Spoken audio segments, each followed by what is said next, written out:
Vande Mataram students, welcome once again in Kashyap Bio classes. Today we will discuss class 11th chapter 1st, the living world, and in this chapter the characteristics of living world will be discussed and the topic is reproduction. अगर आप लोगों ने friends students अगर आप लोगों ने हमारा lecture 1 और 2 ना देखा हो तो आप उसको देख लें ताकि आपको समझने में आसानी हो. Yes students, see here characteristics of living organism. Reproduction. What is reproduction? In multicellular organisms, reproduction refers to the production of progeny possessing features more or less similar to those of parents. Reproduction मतलब जनन. आपको पता है characteristics of living organism मतलब सजीव प्राणियों के जो लक्षण हैं उनमें जनन भी एक महत्वपूर्ण लक्षण है. और जो इन मल्टीसेलुलर ऑर्गेनिजम्स मतलब जो बहुकोशिकीय जीव होते हैं उनमें जो रिप्रोडक्शन होता है वह क्या कर रहा है, रिप्रोडक्शन रिफर्स टू द, वो बताता है रिप्रोडक्शन बताता है कि रिप्रोडक्शन जो वह प्रोडक्शन ऑफ प्रोजेनी. प्रोडक्शन मतलब उत्पादन किसका, प्रोजेनी का. प्रोजेनी आप लोग समझ रहे हैं, प्रोजेनी मतलब ऑफ स्प्रिंग्स मतलब संतान, चिल्ड्रन या चाइल्ड जो बच्चे होते हैं उनका जो प्रोडक्शन होता है उसे ही हम रिप्रोडक्शन कहते हैं. और जो प्रोजेनी है वो क्या है, उनके पास फीचर्स होते हैं, जो करेक्टर्स होते हैं उनका जो करेक्टर्स होता है मोर और less similar to those of parents, यानी कि जो माता पिता होते हैं उनसे कुछ या अधिक मिलता है. इस क्रिया को हम कहते हैं रिप्रोडक्शन. तो रिप्रोडक्शन जो होता है एक यूनिवर्सल, स्टूडेंट्स आपको पता है जो रिप्रोडक्शन होता है कि यूनिवर्सल कैरेक्टरिस्टिक्स है लिविंग ऑर्गेनिजम्स का. All living organisms reproduce but there are some living organisms are also exist they which do not reproduce. उसको बाद में बताएंगे कौन से जो लिविंग ऑर्गेनिजम्स है जो रिप्रोड्यूस नहीं करते हैं, उसको बाद में डिस्कस करेंगे. पहले इसको देखा जाए टाइप्स ऑफ रिप्रोडक्शन जो होता है वो कितने प्रकार की रिप्रोडक्शन है. पहला देखा जाए जो टाइप्स ऑफ रिप्रोडक्शन में तो पहला है एसेक्सुअल रिप्रोडक्शन. एसेक्सुअल रिप्रोडक्शन जो होता है उसमें सिंगल पेरेंट की आवश्यकता होती है. Gametes are not formed, gametes नहीं बनते हैं. और इसका अगर एग्जाम्पल देखा जाए तो इसमें आ जाएगा फंजाई आ जाएगा, ईस्ट आ जाएगा, हाइड्रा आ जाएगा, प्लेनेरिया आ जाएगा. और प्लांट्स में अगर देखा जाएगा तो प्लांट्स में देखिए जो प्रोटोनियम ऑफ मॉसेस जो एनसीईआरटी में जो दिया है उसको हम डिस्कस कर रहे हैं. तो एसेक्सुअल रिप्रोडक्शन स्टूडेंट्स, यदि आपको एसेक्सुअल रिप्रोडक्शन डिटेल में जानना है तो आप ये वीडियो जो है हमारे यूट्यूब चैनल पर पहले से पढ़ा हुआ है कश्यप बायो क्लासेस में. सेक्सुअल रिप्रोडक्शन और एसेक्सुअल रिप्रोडक्शन दोनों एकदम डिटेल में उसको लेक्चर्स हम दिए हुए हैं, पढ़ाए हैं. आप उस लेक्चर्स को जाकर देख सकते हैं जो कि क्लास 12th का वो टॉपिक है. तो यहाँ पर आप देखें एसेक्सुअल रिप्रोडक्शन. एसेक्सुअल रिप्रोडक्शन को हम कहते हैं अलैंगिक जनन. अलैंगिक जनन में जो होता है सिंगल पेरेंट की आवश्यकता होती है. गैमेट्स आर नॉट फाउंड, मानी गैमेट्स जो होता है व्हाट आर गैमेट्स, इसका जो मैं कमेंट में आप इसका हमको आंसर दीजिए गैमेट्स क्या होता है. और टाइप्स ऑफ गैमेट्स बताइएगा, मेल गैमेट्स को क्या कहते हैं, फीमेल गैमेट्स को क्या कहते हैं, उसका नाम हमको देकर बताइएगा.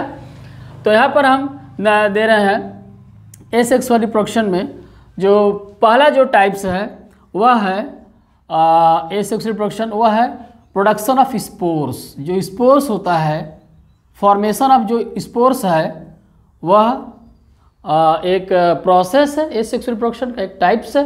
तो स्पोर्स जो होते हैं वो किसमें बनता है, वह स्पोर्स जो होता है फंजाई बनता है. और वो जो फंजाई जो है जैसे एग्जांपल इसका हो गया राइजोपस. जो राइजोपस जो फंजाई है इसे हम कहते हैं ब्रेड में या रोटी में, अचार मुरब्बे में जो दहिया लग जाता है वो राइजोपस ही होता है. एक फंगस है जो कि सफ़ेद सफ़ेद रंग का होता है. बाद में जो है वह धीरे धीरे ब्राउन होकर काला हो जाता है. यानी वो जो स्पोर्स हैं वो जब पक जाते हैं तो ब्लैक हो जाते हैं, यानी वो एसेक्सुअल स्पोर्स होते हैं. और ये मिलियंस ऑफ स्पोर्स वो रिप्रोड्यूस करते हैं जो फंजाई होते हैं.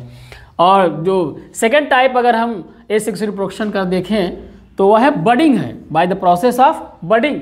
ये सारा जो इसमें हम जो डिस्कस कर रहे हैं टॉपिक, जो पॉइंट डिस्कस कर रहे हैं types of reproduction asexual reproduction में, वो सारा वीडियो जो है आपको एक ही लेक्चर में मिल जाएगा यदि आप सर्च करेंगे कश्यप बायो क्लासेस पे एसेक्सुअल रिप्रोडक्शन जाकर या सेक्सुअल रिप्रोडक्शन पर जाकर आपको दोनों मिल जाएगा. तो दूसरा जो by the process of budding जो है वह ईस्ट और हाइड्रा में होता है. ईस्ट भी हमको पता है कि एक प्रकार का फंजाई है, फंगस है। हाइड्रा जो है वह भी एनिमल किंगडम का जो है फाइलम सिलिंड्रेटा का सदस्य है, मेंबर है। यह जो रिप्रोड्यूस करता है ईस्ट जो है यहाँ पर दिखाया गया है, छोटा सा डायग्राम के माध्यम से आपको दिखाया गया है कि जो ईस्ट होता है अंडर फेवरेबल कंडीशन जो है इस पर बड का फॉर्मेशन होता है। A small protuberance come outside the body which is called as bud.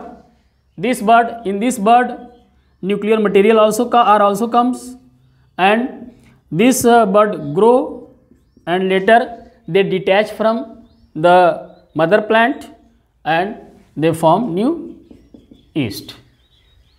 Means जो ईस्ट होता है वह बडिंग के प्रोसेस रिप्रोडक्शन करता है अंडर फेवरेबल कंडीशन में। और इसमें देखिए क्या है, एक बड का फॉर्मेशन होता है, बड धीरे धीरे बढ़ती है और बड जो है समय आने पर जो है जब बड़ी हो जाती है तो बड जो है मेन पेरेंट से जो है वह टूट जाता है और फिर वो नया ईस्ट बन जाता है। यहाँ पर देखें जो नेक्स्ट जो है एसेक्स रिप्रोडक्शन का प्रोसेस है वह है रीजनरेशन।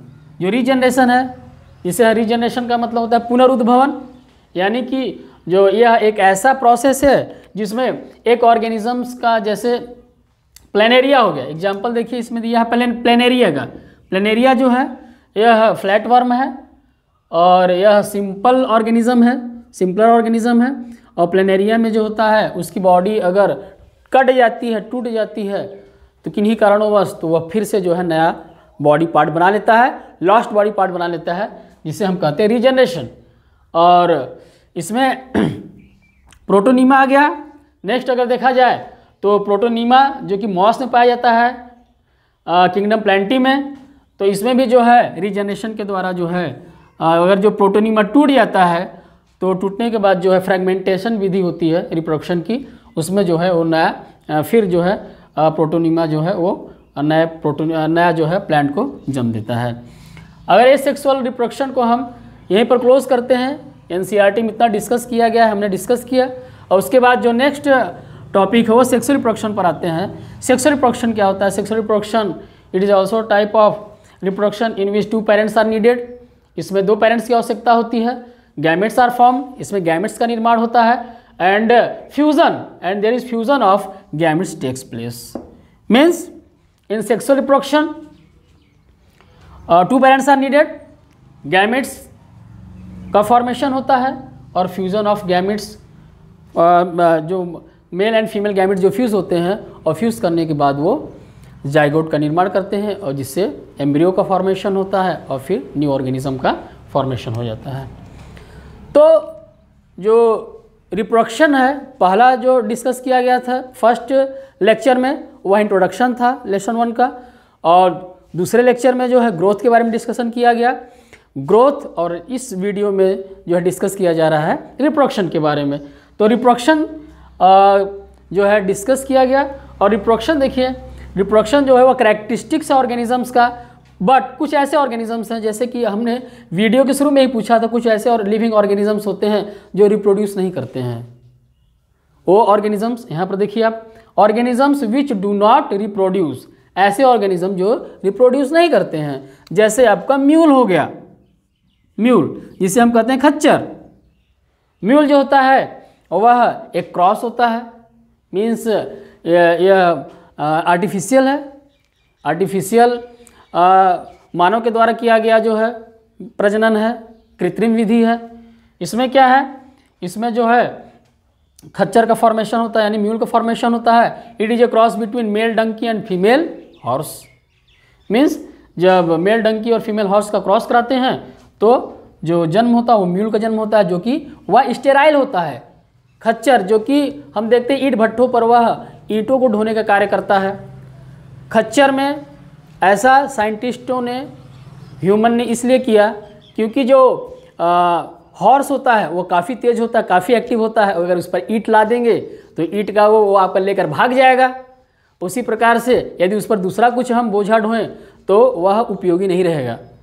अगर उसी प्रकार से अगर हम डंकी को देखें, डंकी पर अगर ईंट लाद दें तो वह अपने कार्य को इतना स्लो करेगा, इतना स्लो करेगा कि वहाँ पर कार्य जो है, जो कार्य 1 दिन में होने वाला है वो 4 दिन लगेगा। डंकी तो काफ़ी स्लो होता है, उसको इसलिए जो है साइंटिस्ट ने जो है क्रॉस किया डंकी का और हॉर्स का, और एक नया ऑर्गेनिज्म का जन्म हुआ जिसे म्यूल कहते हैं। म्यूल में दोनों कैरेक्टर्स पाए जाते हैं, डंकी का भी कैरेक्टर्स, जो डंकी का जो स्टेमिना है, जो ड्यूसेबिलिटी है वो, और हॉर्स की जो एक्टिविटी है वो दोनों पाई जाती है। तो खच्चर में दोनों गुण होता है, जो कि वह स्ट्रेंथ के साथ कार्य को भी करता है और फास्ट कार्य करता है। और जो म्यूल होता है, बट जो म्यूल होता है वो स्टेराइल होता है तो वो भी लिविंग ऑर्गेनिज्म है, तो स्टूडेंट्स है तो वो भी लिविंग ऑर्गेनिज्म म्यूल, पर वो स्टेराइल होता है, यानी वो बच्चे को जन्म नहीं दे सकता। उसी प्रकार से वर्कर बी जो होती है, वर्कर बी यानी जो मधुमक्खी होती है, मधुमक्खी में आपको पता है जो फीमेल होती है वह आपका जिसे हम कहते हैं रानी मक्खी जो होती है, क्वीन बी, और जो वर्कर बी होती हैं वो स्टेराइल होती हैं, और जो मेल होता है उसे ड्रोन कहते हैं।